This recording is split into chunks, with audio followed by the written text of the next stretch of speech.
You're tuning into the Active Mom Podcast with physical therapist Dr. Carrie Pagliano, a real mom's guide to all things postpartum return to workouts after baby. If you're a postpartum mom, coach, trainer, or physical therapist looking for answers on how to get back to running, CrossFit, yoga, Pilates, HIIT, you name it, without the fear of pelvic floor issues or doing something wrong, this is the podcast for you. Let's start the show. All right. So those of you that have been listening to the podcast or following me on social for a while know that I have friends that are on Instagram or social that I think are my closest friends that I've never met in real life. No offense to my friends here, in the DMV. But Abby has become one of them. And I think we kind of bonded over our mutual, um, kind of journeys navigating the dumpster fire that is perimenopause and menopause. And then just I think we're similar vintage in a lot of different ways. And we just sort of bonded and we were talking about stuff. And I was like, you know what, let's just talk on the podcast about all the fun things that are coming for those of you that are staring down that. But Abby, I'll let you, Abby Bales, she's a PT in New York. I'll let you introduce yourself. Tell us who you are, where you're from, what you do. Yeah. And we'll get going. Well, thanks for having me on. I definitely echo that sentiment. My name is Dr. Abby Bales. I am a pelvic floor, women's health, orthopedic specialist in New York City. My company is Reform Physical Therapy. I do home visits and I work out of a clinic also in the city. I specialize in pregnancy, postpartum, and then the lifespan of female athletes. And I moved to New York 22 years ago, and I've never left. I have 2 kids. My husband and I live and work on the island of Manhattan, and we love being here, and I love being active. I've run 9 marathons. I played sports since I was 5. I love all things active, and my goal in life is to help women to live healthier longer and to not ever have to divorce themselves from being an athlete. I love that. And your kids are how old? They are turning 7 and turning 10, as they would like Okay. me to say, as opposed to 6 and 9. All right. Well, if you need any, cliff notes about what's coming up, let me know.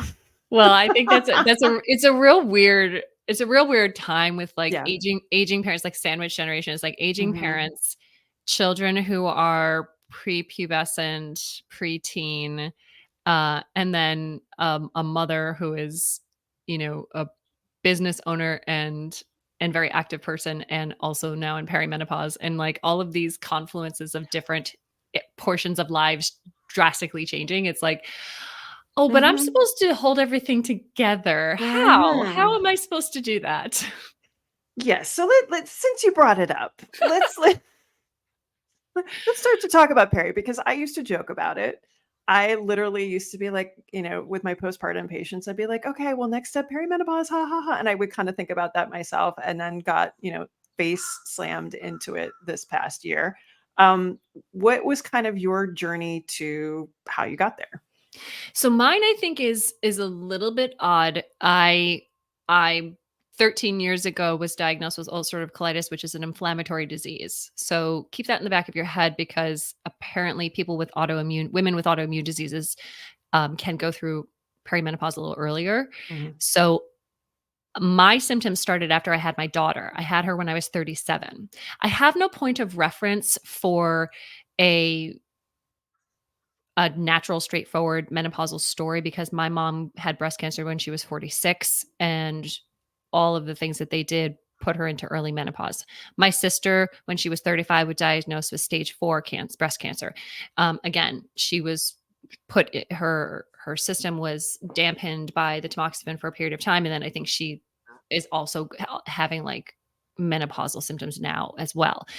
I don't have many close relatives who are older than me who were not sick and did not have Mm. chemical or surgical menopause. So I didn't have any barometer for timeline. So after I had my daughter, I was very sick, secondary to some surgeries that I had for my ulcerative colitis that had to be redone with bowel obstructions and things like that. And then I also was having symptoms of postpartum depression and anxiety. Mm. And those went untreated for a long time. I I never felt like myself again after I had my daughter. And so she's 2.5 and it's COVID, Mm, and all of that anxiety, everything starts bubbling up. And somewhere in there, when I turned 40 was during COVID, and the anxiety was not good, but and that was definitely made worse by COVID. We were in New York, like right, we live exactly. here. Like we were the epicenter for the United States for what was happening. And I had this autoimmune disease, and then I got diagnosed with LCIS, which is lobular carcinoma in situ, which is puts me at higher risk for breast cancer. Can also be a precursor to breast cancer on either breast. So it was COVID. I got diagnosed with this. I was already planning on having a prophylactic mastectomy. I ended up having a treatable mastectomy, such that I basically cured anything that could have possibly come up. Um, and somewhere in there, I started to have really classic symptoms of perimenopause. So previously I had symptoms of really not being able to lose weight, really and doing all the same things that I had done before. I had symptoms of low energy. This is prior to COVID. Low energy, painful joints. My workouts made me really sore. Hmm. Bearing in mind that, like, I've been a runner since I was 10, I've run 9 marathons, like, I know how to train, I'm a certified strength and conditioning specialist, so I was doing all these things, and I was really sore all the time. My inflammatory markers were high, but I have no colon, so I have no colitis, I don't have rheumatoid arthritis, which can sometimes go along with UC. So, long story short, I started to have those symptoms prior to. During COVID, they got more significant such that I was having night sweats. Oh. Inconsistent night sweats, but when I tracked back, it was and not always, but it was before my period when it was that dip. And so Mm. then coming out of COVID, I I was feeling a little bit better with my anxiety. I've been seeing a therapist for a long time now, and I really love her. And then I started to see things about perimenopause from my contemporaries. And a lot of them were it was like a bias towards breast cancer because I was going through all of this surgery and rehab and stuff. And I got connected with Corinne Men, who is a wonderful OBGYN who specializes in treating menopausal patients who have strong family history of breast cancer, or a personal history of breast cancer. And I started to learn more about perimenopause. And I remembered what somebody told me about business is that you want to go to symposiums and conferences that are not directly related, or are Mhm. not in your field, but are related to, that you can draw from. So I went to Yep. a menopause conference, and I was like, oh, this Oh, is me right now. This is perimenopause, all of these symptoms, this is me. yeah. And I started to collectively take all this stuff in, made an appointment with Corinne. And, they don't classically do tests for menopause. Sometimes you can do like a day 3 FSH just to see what's Right. happening, to see how far along it is.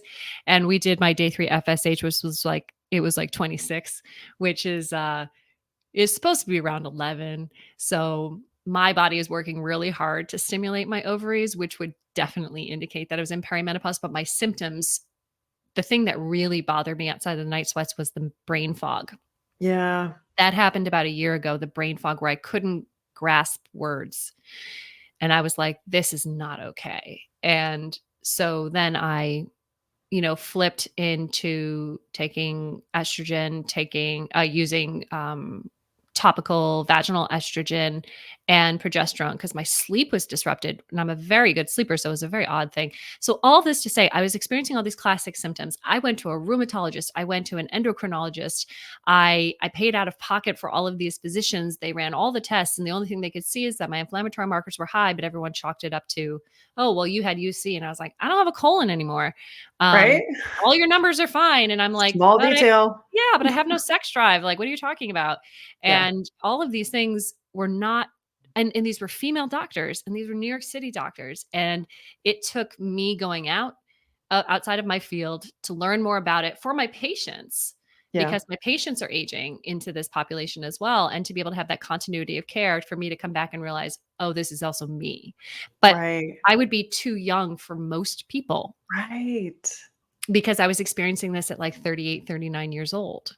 Well, and I So think yeah, that's where there's lots of parallels between where we both live, New York and the DC area, where we do have moms that we tend to fall into that geriatric pregnancy right. category, which is Yes. basically anything over 35, which is, we'll leave that there. Um, but then I think especially these last 4 or 5 years, so you're in it, your kids are little, you're at the epicenter of a global pandemic. And I think there was so much um, just accepted gaslighting Yeah.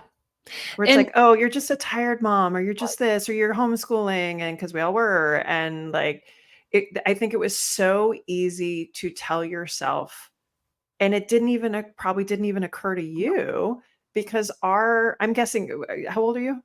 43, I turned 44 next month. Okay, yeah, I'm almost 48, so we're like similar vintage. Like you watch Golden Girls when you were a Yeah. kid, Yeah. like that's what our They were messaging like was, that's 56 what it years looked like. old.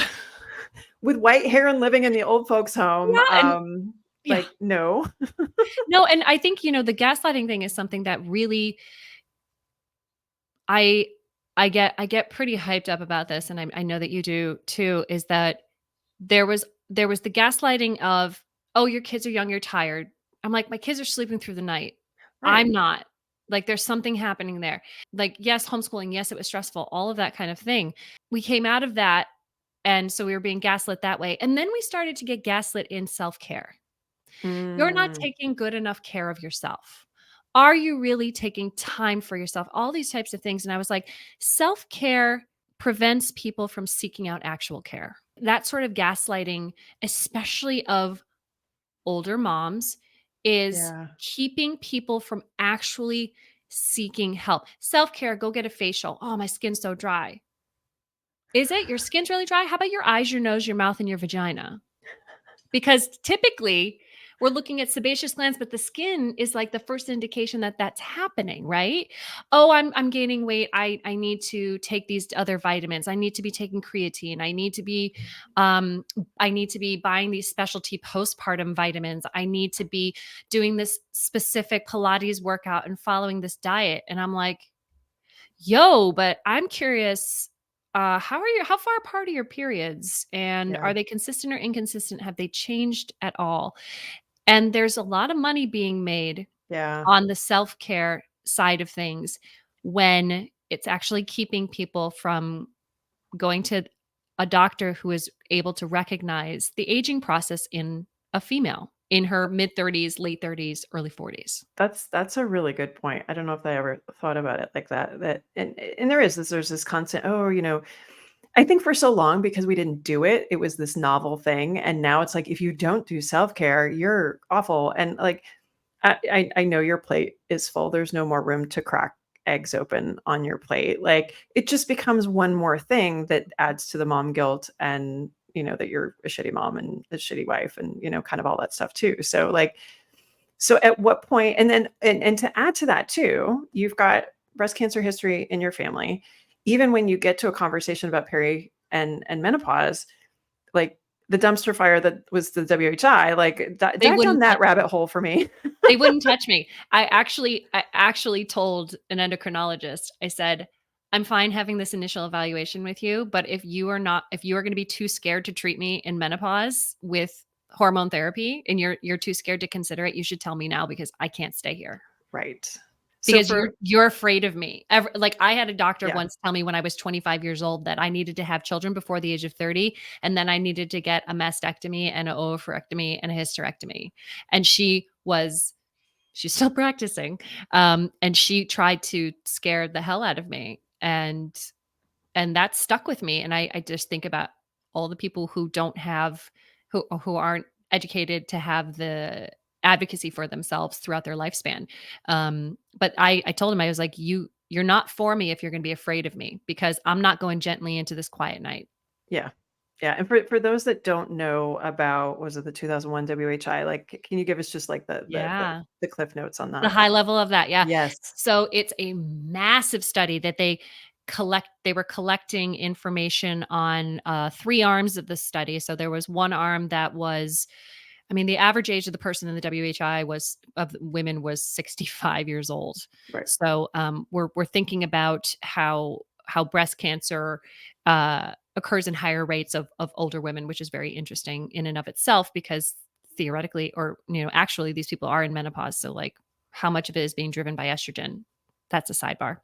But there were 3 arms of the study. One was women who were given, and this was equine derived estrogen, not what we're taking these days. One arm was given just estrogen. One arm was given estrogen and micronized progesterone to protect the uterus.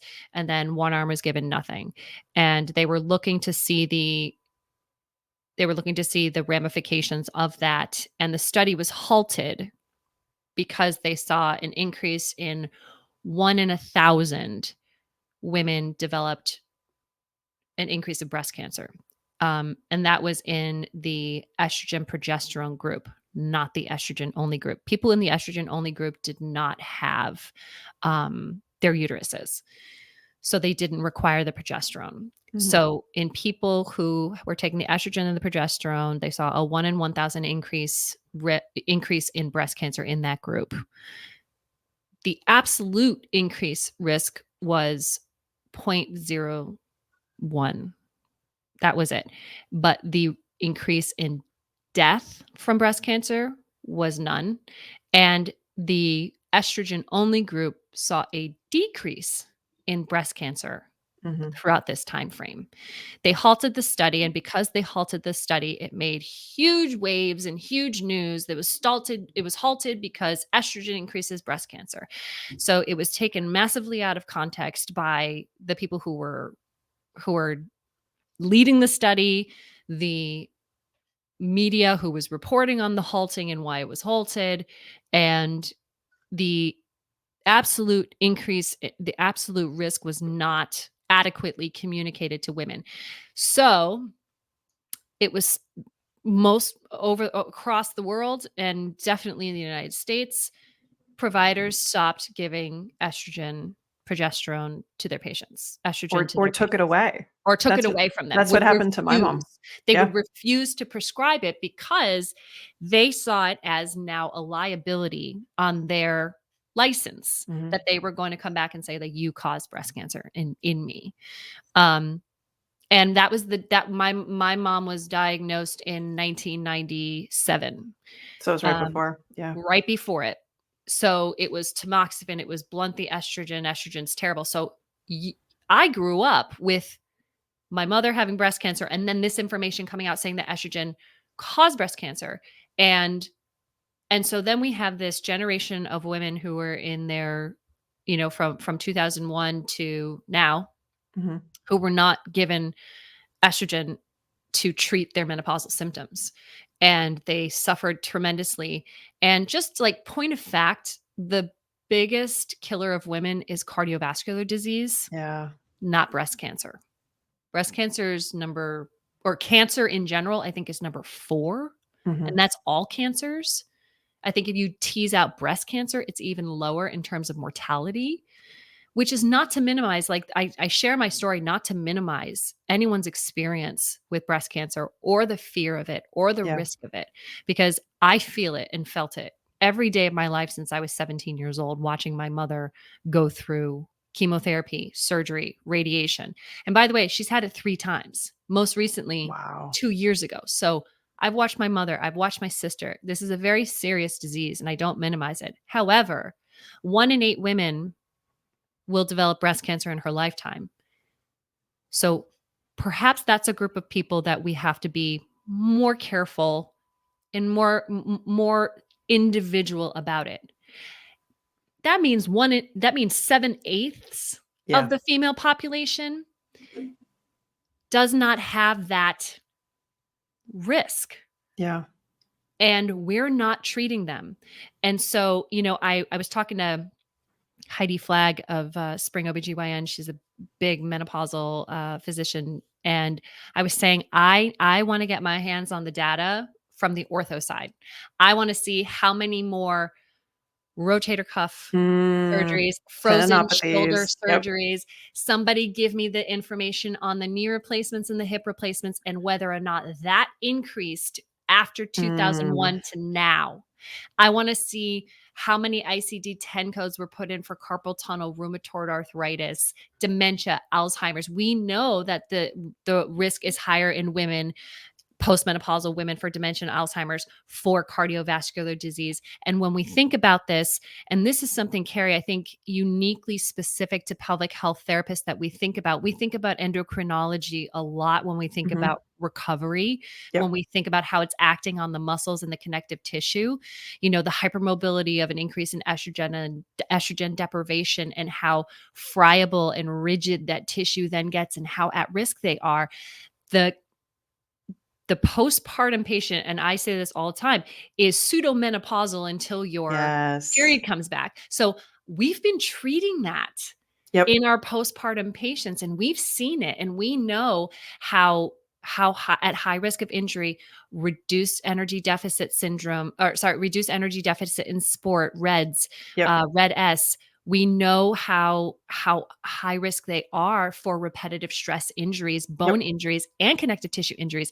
And just extrapolate that out from the age of 52 on. Yeah. So we got 52 years old until 96 years old, some people, and all of those surgeries and all of those comorbidities and all of those things, thinking about how the blood vessels are affected by a lack of estrogen in the heart and in the brain. And we talk about vascular dementia. We're talking about Yeah. cardiovascular disease in women being the number one killer. So I go to two things. I go to postpartum rehab because women self-select out of sport and activity because of leakage, prolapse, pain, Yep. discomfort, fear. Yep. So you have an increase in adipose tissue, in fat, in body mass index, in decreased activity. So you have that. And then you dump on a lack of estrogen to that. And I see a perfect storm of an aging person who is the most unhealthy they've ever been in their life. Yeah. No, I don't know why it was this year. I mean, I've been out of school 25 years. I've been in pelvic health 24 of those. I don't know why it just occurred to me right now. And again, like I think there's so much history to why we don't look at it that way. Like I remember the menopausal section on the WCS exam and I'm thinking, why the hell do I need to know this? And Yeah. now I'm sitting here thinking the more I learned about peri and meno, I was like, holy shit, It should be that's a postpartum. huge, it is postpartum. Like it's applicable to both parts of the Well, life, and they're continuous exactly. for some people. Exactly. And here's the other thing that I think like it just wasn't fair is other things like Reds was put on, girls that weren't getting their periods. And it was just like it was just so stereotyped in this first, this early age in life. And then when you pull it back, you're like, okay, they're all low estrogen states, Yes. and we Yes. have this increase in bone stress injuries. And Mhm. I would love to look at the data on that too. Like, and then if we pull it out and pop it into postpartum, we pop it into, peri. But I think we were making excuses for ourselves, blaming everything on relaxin. That's bullshit. Like Well, we've got papers to no, say that that's not the thing. It's it's freaking not the thing. estrogen, people. It's Like just the estrogen. It drives me crazy. People are like, "Well, the relaxin." I was like, if you actually bullshit. look at the relaxin and you look at the curve of relaxin, it's like it is a front of the system, or front of the timeline Mhm. helper, and it is the end of the timeline helper, and everything in between is that estrogen. Estrogen. It's But estrogen. again, go back to middle school health. Mhm. And we learn estrogens for girls, testosterones for boys, and we don't learn that there's multiple high and low positions in a regular cycle. No. And when you don't start with correct information, then you start to make assumptions. And again, like, why is this 25 years later? And I'm almost, 48 years No. old before I'm like, duh, it was there the whole time. And Yeah. why? But again, like I feel like there were so many barriers that got thrown up. And it really Yeah. has been these last couple of years that there's voices coming out saying, WHI was garbage. This is stuff is safe. This is and again, like for you, this must have been a really conflicting conversation to have to navigate not only the hormonal conversation, but from a perspective that you do have this familial breast cancer Well, thing I to mean, navigate. imagine my whole life people telling me I can't have soy because it's gonna Why? convert to estrogen in my system and cause breast cancer. Soy's not that special. It's really not. It's not that magic. And also, like, the Asian population would be, like, very, very sick. Like, Right? I'm sorry. Just like, it doesn't make any sense. And I it's love like, when people say things like that. It's like you're like, oh, okay, yeah, and then you say something like, well, of course, people that eat a lot of soy, that should be evident there. No, it's not. it's Same not. thing with like high estrogen is going to, increase your risk for breast cancer. Okay, well, the highest estrogen point in every woman's life is when they are pregnant. That would assume that your risk for breast cancer increases when you Yes. are pregnant. No, And with actually multiple having pregnancies. kids, right, exactly. It actually reduces your risk. I'm Yes. like, wait it's like Yeah. logic. We lose logic. Yeah, and I mean, Avram Blooming wrote a great book, Estrogen Matters, and I met him and I hugged him because it meant so much to me Yeah.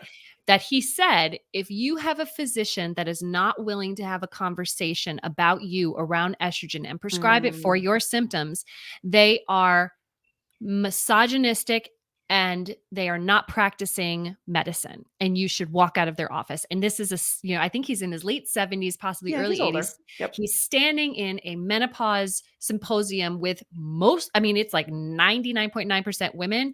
And I came up to him afterwards and I said, I can't believe this, but like, thank you for validating this with science and research Right. and for speaking this out loud as a man, because I think I think there are a couple of different reasons why this is in the zeitgeist now. I think one, more women are becoming physicians.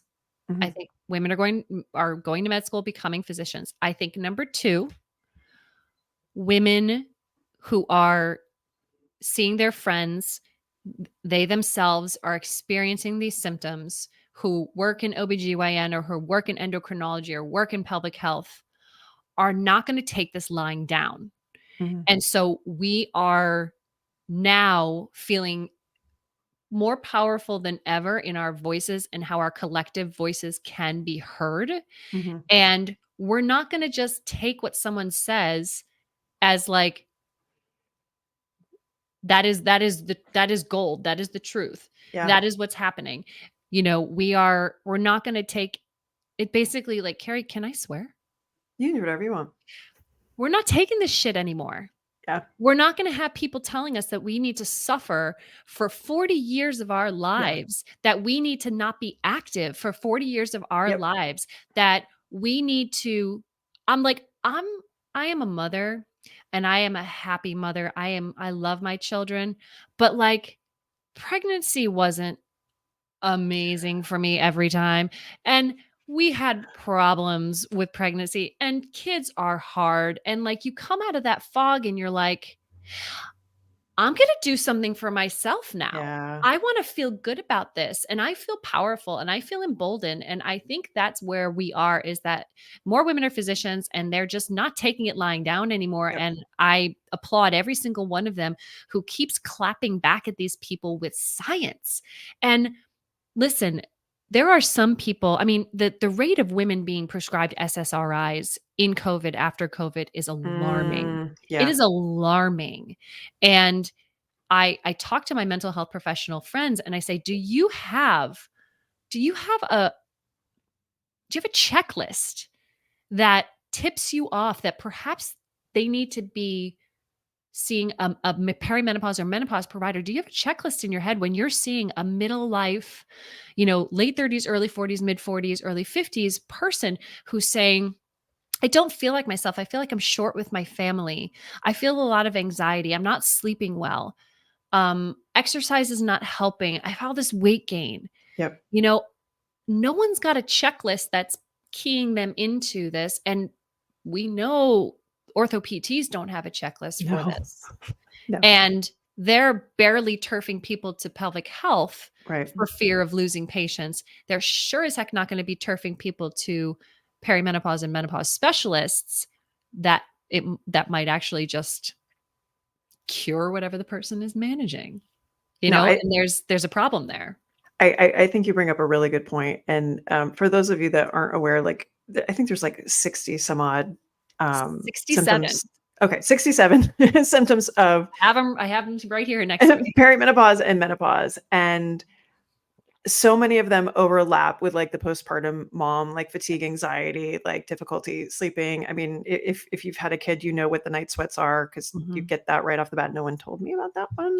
Hair loss, Um, sebaceous glands, yep. dryness, vaginal dryness, yep, Yeah, all of it. exactly. Um, and so you have that, throw in again global pandemic just for something fun. And so anxiety, oh, of course you're gonna be like, but again, being able to step back and ask questions, um, to be like, hey, any hip pain, any shoulder pain, just ask. Not that you have to fix it. And I think that's the point I want to make as far as, PTs, public health providers, or even, if you're a mom kind of or a woman listening to this, is like, let's pull this stuff together so it can kind of click for you. And then we'll find that person. Mhm, But you need someone to acknowledge that these things are happening. And yes, if you want to choose to go see a mental health provider, if you want to have some sort of, anti-anxiety medication, whatever that is, like those things can be helpful. But I think to have the choice to have all this stuff laid out and just be told, hey, this is possibly what's happening. But what I do see happening, very similar to your case, I've had clients, um, late 30s, like primary ovarian insufficiency, that sort of thing, like having these symptoms a couple years out from pregnancy mhm. and being told you're too young. That's Yeah, not possible. right. So like the person's got it together, like, no, this is it. Some like we've had some confirmation, but then when you go to try and get help with HRT or something along those lines, be told no, Yeah, no. it's a huge problem, which is where telehealth is stepping in. There are several telehealth Yeah. companies that are stepping in that will off the bat topical vaginal estrogen for vaginal dryness, vaginal atrophy, prevention of and treatment of urinary tract infections, interstitial cystitis, um, anything along those lines has virtually no contraindication. It is Yep. not absorbed systemically, and it should be given to every woman as she enters her at least her mid 40s, because the tissue becomes so friable and so inflamed that it leads to things like painful sex, urinary tract infections, bacterial vaginosis, interstitial cystitis, and pain and irritation and discomfort. And that downstream effect is, women in nursing homes who have bladder infections because of untreated UTIs. It should Right. just be standard of care Yeah. for an aging woman. So that should be that should be easy. That should be the Right. easiest, lowest bar for every single Yeah. woman. It should be the lowest bar. And for some of these telehealth, you put your information in and you do all this thing, and it's the first thing that they send out. No questions Yeah. asked. It should be like a gumball machine, quite honestly, It as you put your basically quarter is. in. Yeah, if you you put your Yeah. yeah, like, you go online, you put your information in, it's Mhm. overseen by a provider, and they will just send you vaginal estrogen. Just off you Mhm. go. Bye. Yep, of Well, course. and it makes Absolutely. so much sense when you understand the anatomy, and I think that's where also too, Yes. like, people don't realize how much vascularity Yeah. is in, the reproductive structures, the urinary tract, like the urethra. Like, once you see that and you know that estrogen impacts, um, blood vessels, and you're like, "Oh, well, of course, if this is deteriorating, it's gonna make sense." So if Right. we start with just some basic education on our anatomy, and that estrogen has something to do with multiple systems in the body and not just, making Every system in babies. the body. Right. Yeah, basically. But then like have it easy and not have to fight. Not have to fight. And, And not have to weed through the fear. the fear. And then also, and this is where I'm going to bring up a reel that you did a couple months ago. Just talk people through how to use the damn stuff. Because first of all, they give it to you with this stupid plunger, and it's one plunger, by the way, that They'll only give screws you into one. the. They give you one, and then you screw it in, and then you squirt it out, and then if you're going to reuse it, you got to clean the whole damn thing out. It clearly, sorry, a man designed it. And yes, there's workarounds. You can buy like multiple plungers from Amazon, which is But still they're again like plastic. it's It's plastic, a terrible. lot of Yeah. waste. But you made a lovely reel about like, hey, this is how you apply it. Because I also think too, just shooting it up and doing a couple Hail Marys may not be the most effective. It's And certainly we not don't for have studies on UTIs. this. No, no. And we don't have studies on this. We're just trying Right. to get people to use it too. Like, so what was your inspiration on making a reel on showing people how to apply vaginal estrogen with your finger? It's exactly what you said. It was the idea that I got this thing and it was like, "Oh, it's a reusable tampon insertion." I was like, "Well, first of all, like, ew. And second Right. of all, like, what?" And I was like, I saw the I saw the online the Amazon package of the buying multiples and I was like, "I cannot in good conscience use, you know, The planet's already dying. 2 to 3 times a week be using this nonsense, right?" So I was like, "Well, I ca I had been hearing other people say, 'Well, you just put it up there,' and I was just put it up there," and I'm like, "How is this supposed to treat anything around your urethra or Thank you. anything around your labia minora and the vaginal atrophy and like all of that tissue that I can see is red and inflamed in my patients? How are they going to do this?" And so like certainly using it myself, I was like, "Well, I know how to use this because I know why I'm using it. Right. I need to show people." And I was like, "I have a model and I'm terrible on social media for anybody who follows me. Like I'm not slick. I don't have anything cool, but I made this thing cuz I was like, if I'm confused and this is messy and weird, then I know it's worse for my patients." And so I made it with the idea that maybe you want to use a glove. You don't have to. Who cares? It's your Right. vagina. And and half needs to go outside and half needs to go inside. And I was like, this is a simple thing. And I Mhm. want everyone to use it, but I want them to use it in a way that is actually going to prevent UTIs and treat vaginal atrophy. So Yes. I need to make this for my patients. And I was like, I just make this for the world. And it seems awkward or weird or whatever. But I have to tell you, that was like, I don't know what is considered viral, but amongst our world of pelvic health and OBGYN and menopause and perimenopause, Yeah. that thing got seen by hundreds of thousands of people. And I'm Yep. so glad because in my mind, I'm like, hundreds of thousands of people are going to do it right and maybe use it for the first time. Well, and once you start talking about this stuff, and that's where like it's been a really interesting kind of process for me because when we had our kids, granted mine are a little bit older than yours, um, you barely went on Facebook. Like it just wasn't a thing. Instagram wasn't a thing. So I never had to process, my birth, pregnancy, fallout from that publicly. It wasn't an option. And then in the fall, when I, realized that I was, going into peri and menopause, I I had this like point where I'm like, okay, I n- I'm not that person that I can not be authentic, if that makes any sense. But I'm like, I do need some time to process. So I've always kind of processed this stuff first and then I'll put stuff out. But I'm like, I can't be the only one that this is, that stupid for. And when you just kind of open up about that stuff, like, this is a really stupid applicator and it's gross and it's nasty. And like, there's got to be a better way to do this. And I was like, there's got to be a women in STEM to fix this, first of all. But I think it's that kind of stuff that we're not when you realize you're not the only one thinking that. You're not the only one going through it. You're not the only one that has those questions. I think that's the value to, being vulnerable and having those conversations and making weirdo like reels that you think, okay, well, whatever. But like clearly somebody wants to know the answer. I women are aging into this, we have my mother's generation are the baby boomers Mhm. and I just I feel so badly that they were led astray and that they suffered for so many years through their Mhm. menopausal years. And I want to give them all a hug and a tube of vaginal estrogen and be like, you can still have good intercourse. And, Yeah. the if you're waiting, so like you talked a little bit about putting a lot of things together, which I think we do in pelvic health already. Yeah. We put a lot of parts of the system together. I remember a patient who like her leakage was directly in the end was directly related to sleep. And I was like, Mm. you need a sleep specialist. We've Mhm. done all we can. You need a sleep specialist. And I was like, here you go to the sleep specialist. Never had a problem again. So Yeah. I feel like we put a lot of things together already. And if Yep. you are the type of practitioner who is going to I love research. We love research. You and I spoke right before we started how much we respect and love researchers.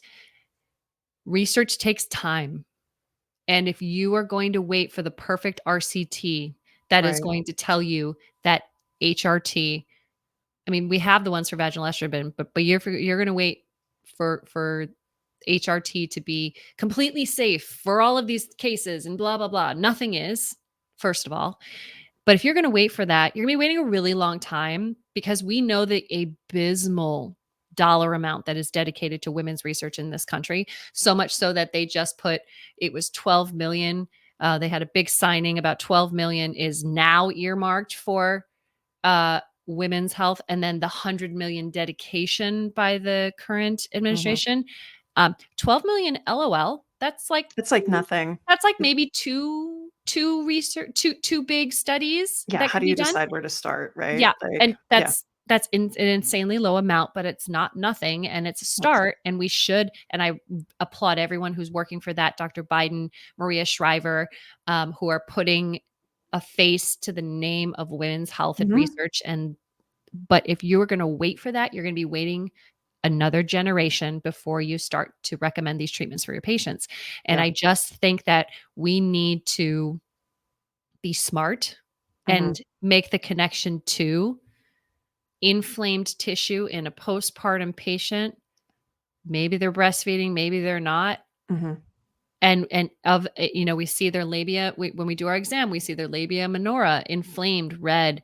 Ask them about that. Oh yeah, I sometimes get uncomfortable in my tight workout pants, or sometimes I feel a little itchy, or it doesn't feel mhm, quite right. We need to be able to make that leap for them and with yeah, them. And we need to have a referral base that we're saying, listen, I think it's possibly this. It's probably this. How is your eyes, your nose, your mouth? How is yep, your skin? Do you feel like it's super dry these days? Are you putting a lot of moisture into your hair?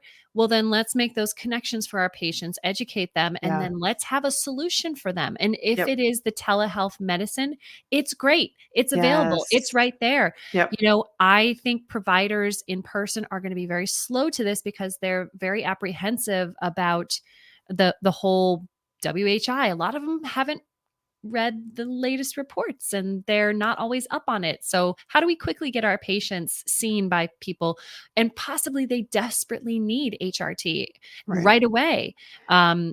We need to have those solutions as public health therapists, the same way that we have solutions for other things that we have referral basis for right, mental health professionals, orthopedists, for we have people for endocrinology, we have people yeah, for OBGYN, for MFM.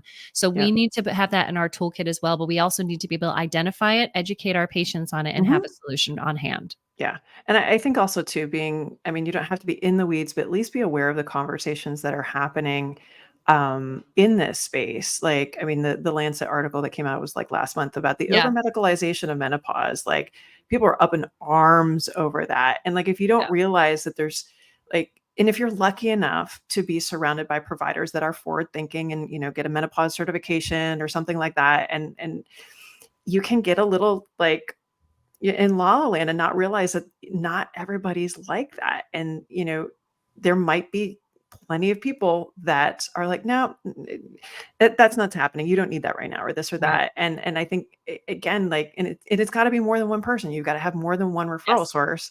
yes, Because if you're like me and you send everybody to Eurobe, and then when you have a problem, you need to get back in. I can't get in for 2 months. So like I yes. shot myself in the foot on that one. That that is but I truly think, like, that is where these telehealth companies are really going to take off, is I think it's because smart. it's so smart, because getting in, like, OBGYN offices, like, for me to just have, like, a regular visit, and by the way, she's my good friend, I'm waiting 2 or 3 months, and Oh, this is New same. York City, Yep. and I'm paying Same. out of pocket. Yep. And I don't begrudge them having a wait list. I think it's Right. great because they're wonderful providers. However, when you need vaginal estrogen or you need to be evaluated for Mhm. HRT, you know, that is not as complicated of a visit as getting a pelvic exam, as Right. getting, you're concerned about endometriosis, you're being treated because you're having, issues with fertility Mhm. or pregnancy. That is a video visit. And Yeah. I think it's brilliant that these companies are doing that. I think one of the things that is heartening about it is that as a public health provider, when I'm sending my patient to someone, I need to know that that someone is going to take them seriously. I cannot Yes. arbitrarily Yeah. send them to just anyone No. because one, it's a reputational risk for me. That's a huge it's a huge leap for me to Mhm. recommend anybody, but Yep. I need to know that my patient's not going to be dismissed and be told, "You just need a therapist. You need to have a Right. glass of wine before you have sex. Yep. You need to learn how to relax. You need to exercise more." These are all things that I hear people come to me with. So when I send them to someone, I need that someone to Yeah. take them seriously about Yep. their symptoms. Yep. Or you can't have vaginal estrogen because you're breastfeeding, and that will stop your milk supply.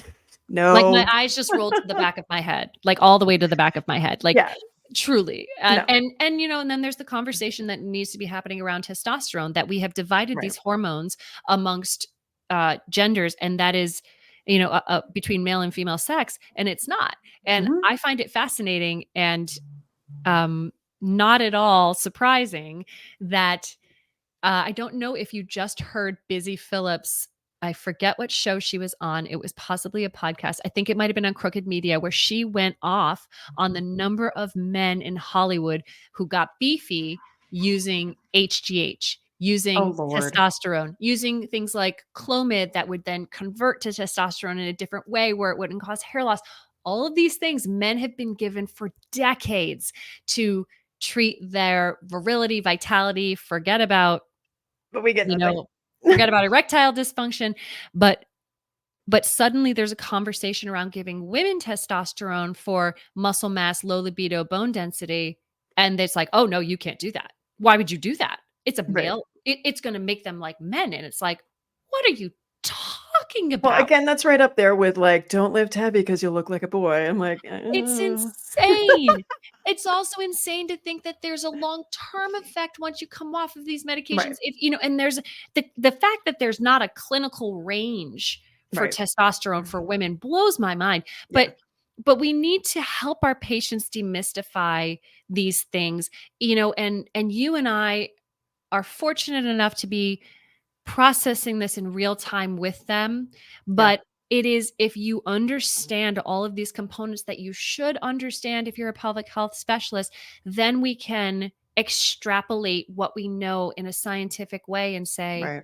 "Oh, I'm identifying this." And you said it before, is that you're in DC and I'm in New York. And so we have a population of women who are delivering babies later in life. But that's all over the world. And that's all Mhm. over our country, that is a rising age of maternal care. Mhm. And we have to recognize that our postpartum patients were possibly in perimenopause prior to getting pregnant, Yeah. especially if there were fertility Fertility issues. issues. Yep. And they're being dumped into it. They're skipping this stage because they're being Yep. pumped full of estrogen, and then they're being dumped into it in the future in a far deeper pool. Yeah. And they've been dropped off a cliff in that postpartum period. Mhm. And we need to help identify and help them get tested for things like Mhm. hypothyroidism, um, uh, inflammation of the thyroid, after, to tease that out in the postpartum period, and then come back and say, "Oh, all this was normal." Okay. Then we need to look at this. We need to be Yeah. able to help guide them through that process in the way that when I was in school, all the practitioners who came in, they said, "You are the person who actually becomes the general director of people's Mhm. healthcare. Yeah, totally, You see them 100%. longer, they tell you Yep. more, you see them for longer durations, for Yep. condensed periods of time." Yep. So we need to be able to have that in our toolkit, and then we need to start educating our orthopedic brothers and sisters in PT and OT. Yes. Actually, we just need to start that in PT school, and I know there's already so much on the exam, but just mentioning estrogen several times in several classes, like, I don't know, anatomy, physiology, orthopedics, geriatrics, like, just say the word, Just say the practice word. it. Yeah, Prac exactly. Well, and let's practice saying vagina and vulva and Yep. knowing which is which, and yeah, Exactly. and I Exactly. think, if 51% of the population is going to go through menopause, Mhm. we need to know how to treat that 51% of the population, because you and I had Title IX in our lives. So we've had sports in our lives since we Yep. were very young, since Yep. I was a little girl. It's what allowed me to play on a baseball team with a bunch of boys when I was 6. And we don't want to let go of that part of ourselves. Right. And this hormone deficit can sometimes launch someone into being inactive. Mm-hmm. And that leads to a whole host of physical morbidities and health consequences, but also mentally. You have to Mm-hmm. take away that part of yourself, let it go, mourn it. And it's like that makes me more sad than anything, is that a Yeah. person would have to stop doing the thing that they love to do. Right. And we need to be able to live longer, healthier Mm-hmm. as women. And this Oh, is going to 100%. be the way. Yeah. No, and again, I feel like we're at this unique vantage point right now where we see the whole spectrum. Mhm. We're not that far out of babies. Right. We're into peri. We've got daughters coming up, Mhm. knocking on the door of puberty. We've got parents that are aging. We are at a point where we can see and feel intensely that continuum. And it leads me to wonder, like, how do we make sure that it stays a continuum and doesn't get compartmentalized? And I had a weird DM the other day. It was somebody just it was another pelvic PT, and she was like, "Oh, I'm so glad, I had these conversations with my mom," and da, da, da. And I was like, I don't have a lot of these conversations with my mom. Recently, this year, we did talk about how she did go into menopause quite early, and that was, quite interesting to me. And this person was like, "Isn't that weird? You're in pelvic health and you don't have these conversations." I'm like, "No, this is just life." But I'm also choosing to do things a little bit differently with my daughter Yes. and having this more open. I'm like, I don't think what my mom did was wrong. I don't think Mhm. it's right or wrong. We are who we are. I'm choosing to do this differently. But my daughter also has my mom as an example of a very active Mhm. person. And this is what it should look like. Whereas my grandmother's, my mom's mom was obese. She did live a very, very long life. But it was sit around and have cocktails, and Yeah. they smoked until their 60s, and then Mhm. eventually they stopped. And like that was, but my dad's side of the family, it was like everybody kind of was like out working and in the kitchen and this and that. And but that's not what my daughter sees now. And so I want her to see not only where things are now, but this is also what I was exposed to and what the normal was. And we had this conversation in the car the other day where we were talking about exercise. And she's like, Do you exercise to lose weight? I'm like, No. No, but I said that was very much what grandma grew up with. That was very much what, we saw on TV and what we were kind of like, whether you did it or you didn't in middle school and high school, it was still in your brain. Like it was just one of Yeah. those things. But I'm like, what I want you to see is you being strong and active your entire life isn't just a wish. This is how what you need to do now. This is how the plan works. But this is also why physically we want to do this so we can stay healthy and strong and all this good stuff and lift heavy barbells and Mhm. but do things that bring us joy. And that's a very different. I think we have the privilege to sit here and see both ends of it where we are right now. I completely agree. I mean, from the language that we use around why we work out, if you ask my children, "Why does mommy work out?" They will say, "Because we're getting bigger and she needs to be able to carry us," because that's what I tell them. I go to the gym because you people keep growing and I keep carrying you up and down the stairs. And so that's what's in their that's what I want to be in Yeah. their mind from a very early age, because you Yeah. remember these things that your parents said. They Hmm. remember, they sit in their brain. When they come to the Yep. gym with me, if it's a day where I don't have childcare and they're sitting in the gym with me, you know, they watch me work hard. If they Hmm. ask in our gym, "Can I participate?" It's always a yes. And Hmm. it's a, "Yeah, and here's the appropriate weight for you, and here's what we're doing," and they get Yep. sick of it and they walk away, but it's never a no, it's always a yes, it's always a way to figure it out. Yep. And there is the there is a danger in siloing perimenopause, menopause, childbearing, pregnancy, postpartum, Yes. and teenage through 25, because Yep. you and I know that The onset of menses to 25 years old is as long as you have to build your 100% of your bone density. It's not fair. I don't like it either, but it is what It it is. is. Yep. It's and that is the end of the sentence. So you build your max bone density.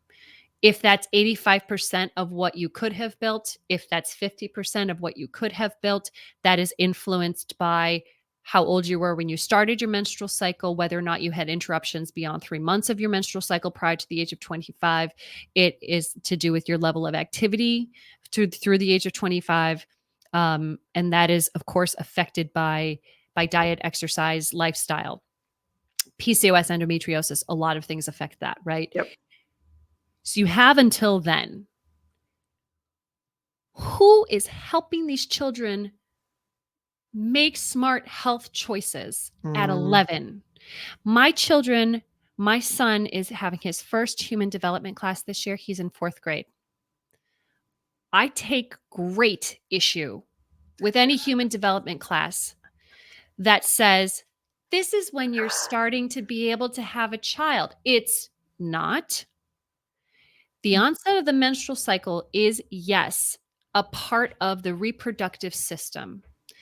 But if we are going to say that the estrogen is affecting every system in perimenopause and menopause and affecting every system during pregnancy and postpartum, then we need to color that for these young people and say, this is going to help you build all of the bone you're ever going to have.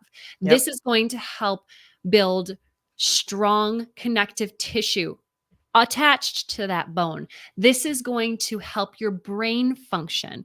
We need to reframe what menses is, because it Yes. is not just Babies. childbearing. Yep. And that also needs to color how those girls are seeing themselves at that age and what's happening and what the purpose of that is. And I really get very upset when I see that it's just reproduction, because it's not. Because those are the most vital, crucial years for Yeah. bone development for Yep. women for their entire life. That's Yeah. all you get for your entire life. And we have girls who are trying to make themselves smaller to run distances, Yep. who are ending with, at 22 years old, osteopenia. They Yeah. can't exercise anymore because they have osteopenia at Yep. 22. Well, And they are killing themselves to compete and improve in high school, when that is actually a time where they should be doing moderate to moderate intense exercise, Yep. but only as long as they can maintain a healthy menstrual cycle. It should Well, not, they can compete in their late 20s, in their Yep. early 30s, in their Yep. 40s. They are great competitors then, because it's not required as much then. But in those early years, Yeah. those choices that those teenage minds without a fully formed prefrontal lobe are making, those decisions, and then they're regretting them in their 40s and their 60s Yes. and in their Well, menopausal years. and then surrounding themselves with coaches that don't know any better. The coaches who don't have a clue. I was just listening, so the community that I have really kind of done a head dive into lately has been the trail ultra community, because they talk about food. It's normal to talk about food. It's also a really, really driven population. And so there's a couple of researchers that do the Trail Society podcast. And I was just listening to an episode last night about how there was a paper that just came out looking at eating disorders. Yeah. And obviously with eating disorders, you're probably going to get delayed menses, that sort of thing too. But what was so interesting is looking at athletes in high school. If you had an eating disorder in high school, how likely were you to continue having an eating disorder after you stopped competing? And what was really interesting to me is, yes, you're likely to, like, even if you kind of work through it later on, you're likely to come back to that. But also, if you did not have an eating disorder early on, but you competed all through college, you have increased risk to having an eating disorder after competition, because you go from this, like, and you see this, like, I was listening to I think it was Molly Seidel on Ali on the Run last night, talking about just like the depression after these huge competitions and all of that. Like, we have to pull it all together. And guess what's all interwoven in that too is our hormonal health and our mental health and our bone health and our, like, all this stuff is, it's all together, Yes. and we cannot compartmentalize it. And that, what I feel like, these conversations are happening so organically between the research communities and the athletes, not only that are navigating it right now, but are on the other side saying, whoa, we got to do something different because this sucks. And I love that these conversations are happening, because I have so much hope for the girls that are coming up through, that they will hopefully be surrounded by people who will protect them and, say, hey, if we don't have a cycle by this point, this is important. Yes. And for your future as an athlete, as a human, and not just making babies. Not just making babies. I was listening to Armchair Expert the other day, which Mhm. I occasionally pop into, and in their like post-show analysis fact check, Dax Shepard was talking about one of his daughters, her attitude, and Monica was saying, "Oh, well, maybe she's getting around the time where she's going to start getting her period." And he was like, "No, I don't want her to do that. Like, I'm really hoping for that to be like, what, 16 years old?" And I wanted to I wanted to throw my phone across the room and scream at him, "If your Yeah, daughter does not have a period by the age of 16, there's we a got problems. problem. Yep. You don't want that." Like you Yep. and so we need to divorce periods from just reproduction, Mhm. because the production of estrogen and the flow of it and the pulse of it, it's so interwoven into our bodies Yeah. in every system that pediatricians, adolescent medicine specialists, we have to do a better job of helping these girls understand where they can push, Mhm. because in physics we learn that we can move an object faster by either putting more force behind it or lightening the load of the object. Mhm. And so the more that we can get girls into a strength training routine Mhm. earlier, the more that we can get them to understand that stronger muscles move bodies faster, the Mhm. more that we can have them understand that their performance in high school does not indicate what their professional performance would be, the Right. more that we can have coaches have conversations about menstrual cycles, to say the words period, vagina, to understand that losing your period is not a sign that you're hardcore in a sport. It's a Yeah. sign that your body can't keep up with what you're doing. Yeah. And parents and physicians need to be more attuned to the fact that a period is a vital sign, Yep. and waiting for that, to realize that in your 30s when you are having trouble Yeah. conceiving, or you're having bone stress injury after bone Right. stress injury after bone stress injury, and your recovery from your delivery is really hard. Into you and Yep. I have seen that so many times in our practice. Yep. We've seen those patients, and they come in with us with a history of disordered eating disorders, orthorexia, and social media is going to make it worse. Yeah. That's And what you I have to will. be really careful about wellness people who've got no business giving any advice about Yes. exercise, and they're so skinny and they're so Yep. rich and they have so much, and there are these, "Oh, but I do Pilates," and you go back and you look and you see like they've got no certifications, they've got no education, but they are the benchmark for these 20-year-old girls Right. who are saying, "I want to look like this." We've got Yeah. to do a better upstream effect of education in the younger years, and Yeah. divorce the menstrual cycle from purely being Yeah. reproductive. Totally. And that's where I give total props to a lot of these pro athletes, a lot of them runners, Mhm. after having kids and returning to competition. Because again, they didn't have a lot of information, and they're Fun. going off eating disorders and, aren't connecting them, because we're barely doing it now, and saying, hey, I went back too hard, too fast. I Mm. had bone stress injuries in returning postpartum. It has to do with, basically reds in a lactating, person. And but again, like, and even just like the strength training piece of it, I feel like running is finally, wrapping their head around load, and, PT is finally like, yeah, lifting things are good. I'm having those conversations, I think, much more inspired by perimenopause and menopause with my moms that are runners or athletes, and, Yeah.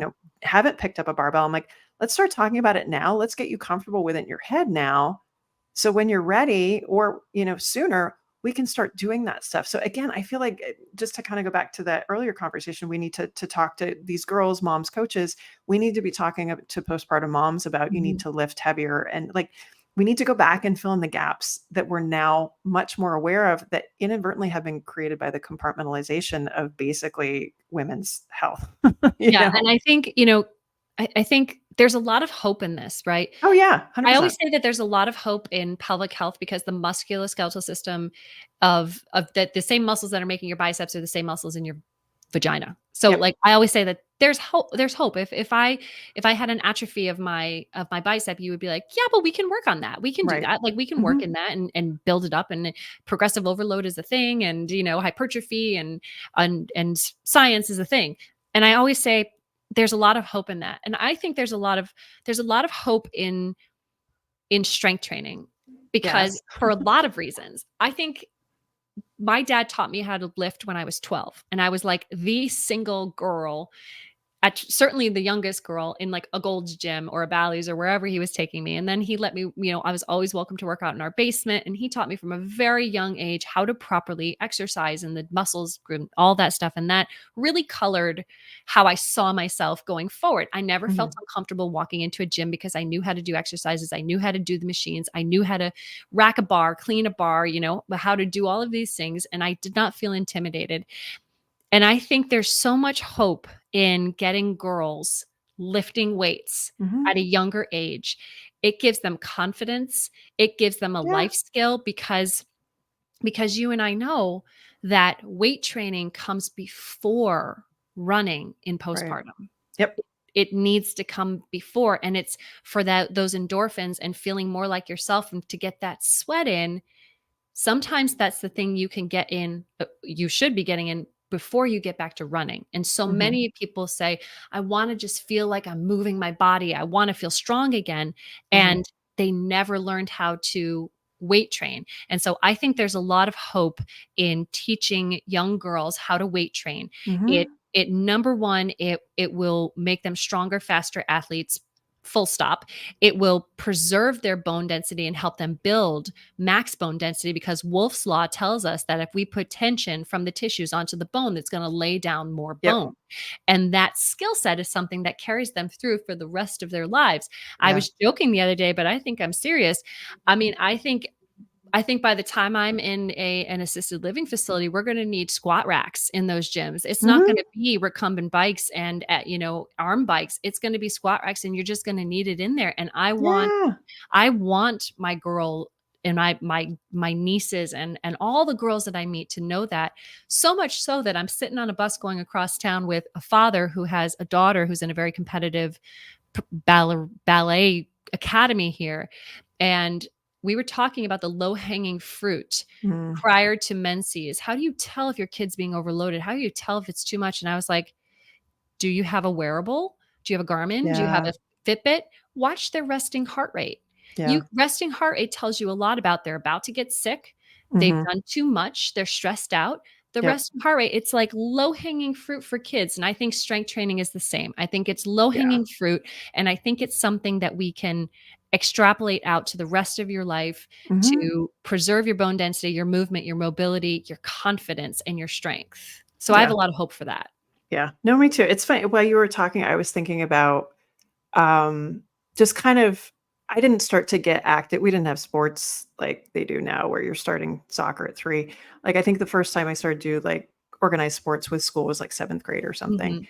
Mhm. Um, my mom, she started working out. She was a teacher. She started working out before work at the school gym. She'd go swimming, do whatever. But this wasn't until like after I Right. was in PT school. Right. And I think back, I'm like, how was she able to do that? Because I also recognize it's an incredible privilege Yes. to be able to go to a gym, to be able to take a class, to lift an actual barbell, like totally get it. And I think about what was it that she did. And I grew up rural upstate New York. We had a wood heating stove, and this time of year, every year, my dad would go cut down trees. We would have to, get the logs back to the house, and we would have to put in all the wood that we would need for the following winter. My mom would be doing that. She'd be in the garden. We had this huge, like, she had so much physicality and Mhm. load in her everyday life. And I think that's something to remember too, is, if you're in a situation where you may not have access to this Mm. or whatnot, there are opportunities for load anywhere. And it Yeah. doesn't have to be Gold's Gym or a CrossFit class or this or that. And I think that's an important thing to remember too. And it doesn't have to be like a 55-minute class. Like, it can be in these small bouts. And that's Oh, what we're yeah. also learning in peri and in menopause is, getting like hit a couple times a week and some weightlifting that are just short bouts of things. Like, it doesn't have to be these huge things. It's not And an all or nothing. no, and again, I think if we can start having those conversations sooner, because that very much fits into a new mom trying to get back to workouts. Mhm. It very much fits into the attention span of a kid that you're just trying to get him to, start to consider something in like sports or activities or, Right. or cross training or whatnot. Like, there are places to have these conversations to introduce it, that there isn't one perfect way of doing it. And I think that's an important consideration, regardless of where you are through the lifespan. There's a lot of ways to do this, but there's just those central principles of, once you're aware, then do whatever you want. Like, Yeah, there's a lot once you get the information, once you get the movement, once mhm. you have the kickstart of it Yeah. all. There's a lot to play around with, and Mhm. there are a lot of ways to be active. And Yeah.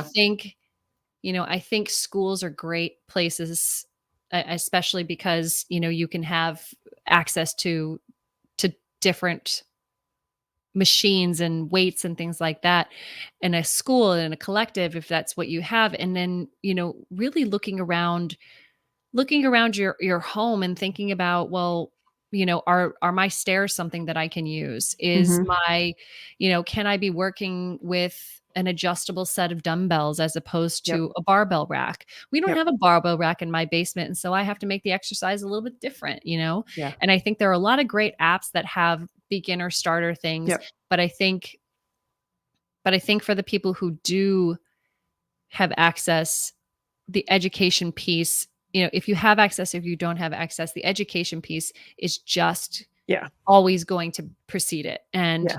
and we have to start that much, much, much earlier, and Yeah. start upstream so that our girls can grow up feeling strong and live healthier, longer lives. Yeah. No, I think, I mean, that's such an overarching point when, and we're on the end, where we're working with a population that's already quite active, whereas we live in a country where the majority of Americans are not even remotely close to Right. the activity level that they need to be healthy. If they understood why, and again, if they have somebody demonstrating, if they see somebody like them, and that's, also importance of diversity and, Yes. Yes. equity and accessibility and kind of all that stuff. Like, I feel like it all just goes together, but it's not lost on me. And I do think, we forget it sometimes, because this is the world that, in our hyper interest on, with active populations, this is what we really need to be doing. But like, full picture, we need to just start by being more active, period. And yeah, we can micro niche after that. But again, Yeah. to pull back, our profession is at such a great space. We are everywhere. We can have that influence on people. We can step into communities and educate and that kind of stuff too. So Yeah, I um, think it's also really, it's a really wonderful time with um, semaglutide offering people an opportunity, GLP-1 agonist offering people an opportunity to get their weight management under control mhm. to a point where movement doesn't hurt for them, where they might feel comfortable Yep. joining a walking group, where Yep. they feel like, oh, I can be more active more comfortably. I can find Yeah. activity clothes that fit me. I feel like I can take those steps now. Yep. I'm super excited about that for our Mhm. population, Mhm. and really hopeful for that as well, for people who are obese or overweight, for whom exercise has felt out of Mm. reach Yeah. and they felt uncomfortable venturing into it. I'm Yeah. I'm very hopeful that that will also be a downstream effect for Mhm. the population in general. I think that's a great point. But we kinda covered all the things, didn't we? We'd solve all of the problems of We've the whole world. solved all the problems of the world. We've at least put a big old shining light on it. Yes. All right. Just to wrap up here, we could probably talk for the next like several hours, but No one else would listen. we'll just do another episode. At the end of every episode, we ask you a couple of questions. So, first one here: a book you're reading or podcast you're listening to right now? Book I'm reading, Dr. Amy Coleman's, or Amy Coleman. I got all my doctors. Elizabeth Coleman wrote a book called it's sitting right on my desk. It's basically like you're not. It's not all in your head, I think is the title. Oh, yep, I've seen that one. Yeah, I haven't read it, but I've seen it. She's a physician. She's a breast cancer specialist here in the city, and I went to hear her speak, and I think I think taking it out of that context is really important in the conversations that you and I are having. Yep. Yeah, Dr. Elizabeth Coleman, It's Not All in Your Head is what I'm reading right now. Podcast I'm listening to. I think the most recent podcast that I listened to was Smartless. Okay, I haven't heard that one. That's Jason Bateman, Will Arnett, and Sean from Will and Grace, whose last name. Okay. Oh, that sounds funny. They are very funny. Okay. They need to have more women on their podcast. All these male podcasts need to have a lot more women on these podcasts. I am on a girl kick right now that most of the podcasts I'm listening to, so Trail Society, Nobody Asked Us with Des and Kara, Ellie on the Run, like it's all girl. And same thing with my fiction right now. I've been going very, very female heavy on the fiction lately. Yeah. So, yep. Female authors, absolutely. I try to buy every book from every physician I see who is writing a book about their topic. If who's the female physician, I try to buy their book just to like boost their sales. They're like, "Oh no, I would send you a copy." I'm like, "No, let me do a pre-sale. I know that means something. It makes a difference. No, it really does. Yes. Yeah. And good ones coming out too, from some athletes too. So we'll get those authors on to boost those sales as well. So, all right, favorite activity since becoming a mom. It can be the last 5 years or so. We'll narrow it down for you. Favorite activity since becoming a mom. I really like when my kids come into my bed in the morning. Even though they're getting bigger and they still do it. Even though it can be like, oh, I've only got 6 hours of sleep. Oh, I'm really tired. I still love that they will cuddle with me and come in and like they want to come into my bed and say hi to me in the morning. Yep. I really enjoy that activity. Oh, that's sweet. Mine basically like just pile on right before bed, and that's when all their thoughts come out. Dehydrated philosophers, all of them at bedtime. I have not heard it called that before, but I like it. They need water and they need to talk about why, how do we know that the earth is round? Yeah, no, yeah. And I get all the Mean Girl download from my younger one. I'm not looking forward to that. I'm blacking that part of what you just said out. Okay, sorry. One piece of advice for moms, either new or experienced. Do what works best for your family. Yeah. Period. Yep. I think we should just leave that one. We're not even going to elaborate on that. Who's someone, and I put pregnant, postpartum, but we can say perimenopause, menopause, whatever we're talking about here. Who's somebody that we should know about or should be paying attention to right now? I'm paying a lot of attention to Dr. Kelly Casperson. She's a urologist. I love her so much. She has a podcast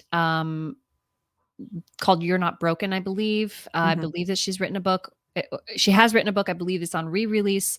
But she is a wonderful physician, practicing physician. So she's seeing people in real life, in real time. And she is great at diluting research and applying it to the population and really taking a lot of the hysterical response to things and questioning it. And I think she's a great resource both on social media, in real life. Her podcast is great. I really enjoy her.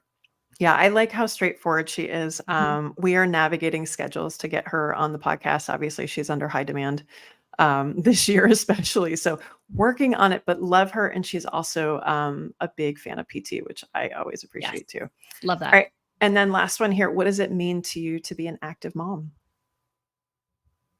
I think that has changed as my children have gotten older.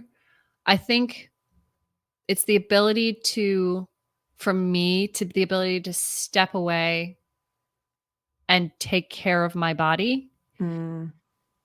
Sometimes it's a walk. Sometimes it's a run, sometimes it's a workout. Because stepping away is the big thing for me that has helped Mm, me mentally, because I did run with my son in a stroller out of necessity. I did not with my daughter out of necessity. And I feel that I'm an active mom when I can step away and take care of myself. I'm my best self. I'm my best mom when I have that space to do it. yeah. Yeah. No, I completely agree with that. Abby Bales, thank you so much for being on. If you want to know more about Abby, you can find her on Instagram and her great reel about vaginal estrogen at Reform PT NYC. Abby, thank you so much. One day we will meet in person, but thank you so much for being so open with your story and sharing just awesome information and speaking to researching clinical life and mom life and all that good stuff. So thanks for being on. Oh, thanks for having me. It's so good to see you. Did you enjoy the podcast? If so, leave us a 5-star review on iTunes and tell a friend to do the same. Are you a postpartum mom or postpartum pro wanting to know more about getting back to running after baby? Check out all my free goodies on carriepagliano.com. This podcast represents the opinions of Dr. Carrie Pagliano and her guests to the show. The content should not be taken as medical advice and is for entertainment purposes only. Always consult your healthcare professional for any medical questions.